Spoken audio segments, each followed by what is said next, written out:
आ गया है रवि त्रिपाठी। अब कमीशन का बंद होगा परिपाटी। गोविंदगंज के रहे वाले कुछ लोग हैं जो भ्रष्टाचार में लिप्त। प्रशांत किशोर पर यही बोलेंगे कि वो अरविंद केजरीवाल पार्ट 2 है। कल पार्टी हमको चुनाव के लिए कहेगी, हम चुनावी मैदान में कूदे। वो अपने काम के बदौलत मैं अपने आप को साबित कर चुका हूँ और मैं रवि त्रिपाठी हूँ, गोविंदगंज का रहने वाला हूँ। जो कहता हूँ उससे मुकरता नहीं हूँ। कि लोगों से समस्या का पता चल रहा है कि कैसे स्कूल में कई सारी दिक्कतें हैं, कैसे हॉस्पिटल में स्टाफ नहीं है, महिला स्टाफ नहीं है, हॉस्पिटल में आपको अल्ट्रासाउंड का मशीन नहीं है। अब हम इस क्षेत्र में आगे बनी और आवत रहे लगातार।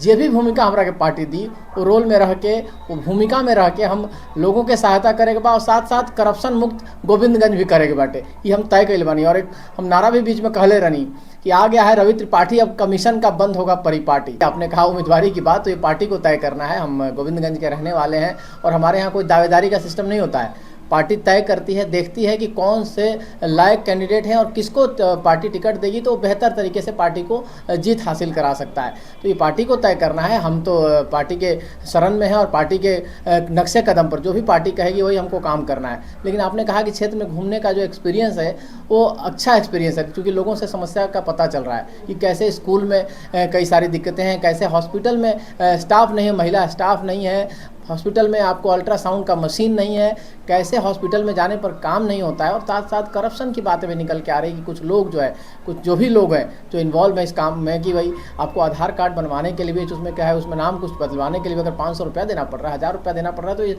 शर्म की बात है हमारे लिए और हमको उसके लिए लड़ना पड़ेगा। और हमने ये तय किया है, हमने आपको बोला भी अभी, ये तय है कि आने वाले समय में ऐसे लोगों पर नकेल कसी जाएगी, चाहे जो भी हो, चाहे अधिकारी हो, चाहे राजनीति से जुड़ा हो, कोई भी होगा जो करप्शन में इन्वॉल्व होगा और जनता उससे परेशान होगी तो उसके खिलाफ सख्त से सख्त कार्रवाई होगी। और इसके लिए वो अभी से तैयार हो जाए, सावधान हो जाए कि अगर हम आएंगे तो छोड़ेंगे नहीं इस मामले में, क्योंकि हमारा गोविंदगंज भ्रष्टाचार मुक्त हो पाएगा।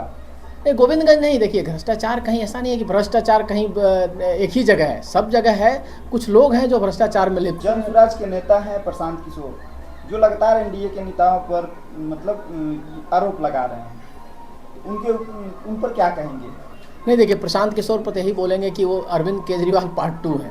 अगर आप गौर करेंगे तो अभी उन पर मानहानि का मुकदमा किया गया है एनडीए के नेताओं के द्वारा। और यही नहीं, आप अगर गौर करेंगे तो ऐसे ही काम केजरीवाल करते थे। उन्होंने केजरीवाल जी ने अरुण जेटली पर आरोप लगाया, उनके अलावा गडकरी जी पर आरोप लगाया और सबने मानहानि का केस किया और कोर्ट में उनको माफ़ी मांगनी पड़ेगी।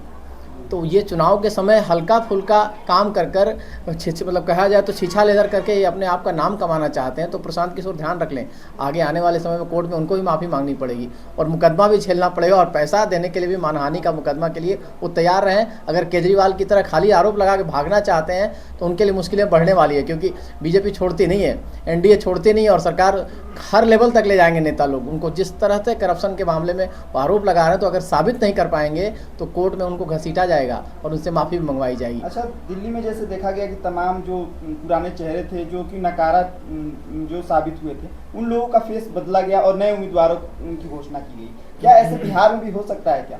नहीं, दिल्ली नहीं आपने कहा, मैंने कहा गुजरात में है, मध्य प्रदेश में है, छत्तीसगढ़ में है, उत्तर प्रदेश में है, तमाम। मैंने इसलिए एग्जांपल दिया कि इसका एक बैकग्राउंड है।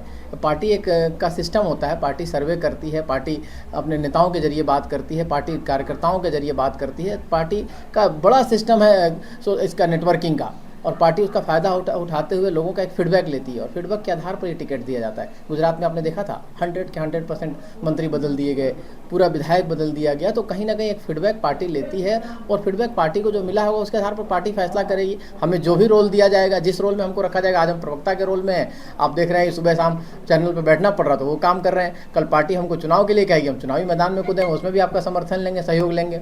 पार्टी के लिए समर्पित हैं, पूरी तरह से समर्पित है। मैं संघ का कैडर हूँ, संघ का स्वयंसेवक हूँ। आपकी जानकारी के लिए 89 से संघ से जुड़ा हूँ, संघ का स्वयंसेवक भी रहा, फुल टाइमर भी रहा संघ में। दिल्ली यूनिवर्सिटी का चुनाव लड़ा और पहली बार मैं आपको ये भी बताना चाहूँगा कि दिल्ली यूनिवर्सिटी में जब मैं कॉलेज का प्रेसिडेंट हुआ तो रेखा गुप्ता जो हमारे समय में दिल्ली यूनिवर्सिटी की प्रेसिडेंट थी, मैं कॉलेज का प्रेसिडेंट था। उसी साल मैंने इतना काम किया और अपने काम के बदौलत मुझे 72 कॉलेज में बेस्ट यूनियन का अवार्ड मिला, मोस्ट एक्टिव प्रेसिडेंट का अवार्ड मिला। तो अपने काम के बदौलत मैं अपने आप को साबित कर चुका हूँ। पिताजी ने पढ़ने के लिए दिल्ली भेजा और दिल्ली जाकर मैंने अपनी एक पहचान बनाई। वही रवि त्रिपाठी है जिसने अपनी एक पहचान बनाई। दिल्ली यूनिवर्सिटी में कॉलेज का छात्र संघ का अध्यक्ष रहा, मैं यूनिवर्सिटी का चुनाव लड़ा, फिर स्टेट में पॉलिटिक्स किया और उसके बाद 24 साल मैंने लगातार पत्रकारिता की और बिल्कुल बेदाग पत्रकारिता की है। कोई एक दाग मेरे ऊपर नहीं है। पूरा देश घुमा हूँ मैं चुनाव कवर करने के लिए और मेरी सटीक पत्रकारिता के लिए मुझे जाना जाता है। आज मैं घर वापसी किया है मैंने, और इस वजह से किया है मैंने, आज चैनल पे बोला भी कि रिवर्स आपको लोग आ रहे हैं। पहले लोग पलायन की बात कर रहे थे, लोग यहाँ से जा रहे थे, एक माहौल था लालू के राज में, जो लोग बिहार छोड़ के दिल्ली जा रहे थे, आज हम दिल्ली छोड़ के बिहार आने का सोच रहे हैं और हमारे गार्जियन और हमारे परिवार वाले आने दे रहे हैं। तो ऐसा एक माहौल बना है बिहार में कि आप यहाँ आकर इंडस्ट्री भी खोल सकते हैं, राजनीति भी कर सकते हैं, कुछ और काम भी कर सकते हैं। तो रवि त्रिपाठी अब गोविंदगंज में आया है, बिहार में आया है। पार्टी जो भी मुझे रोल देगी उस काम के लिए मैं तत्पर रहूँगा और जो भी काम दिया जाएगा उसको पूरी ईमानदारी के साथ निभाऊंगा। चाहे वो गोविंदगंज की जनता के लिए मुझे एक जिम्मेवारी मिले, चाहे बिहार के लिए जो भी जिम्मेवारी मिले, चाहे केंद्र स्तर पर जिम्मेवारी मिले, मैं उस जिम्मेवारी को पूरी तत्परता के साथ, पूरी ईमानदारी के साथ निभाने के लिए तैयार हूँ। और मैं रवि त्रिपाठी हूँ, गोविंदगंज का रहने वाला हूँ, जो कहता हूँ उससे मुकरता नहीं हूँ, ये भी मैं बताना चाहता हूँ। जनता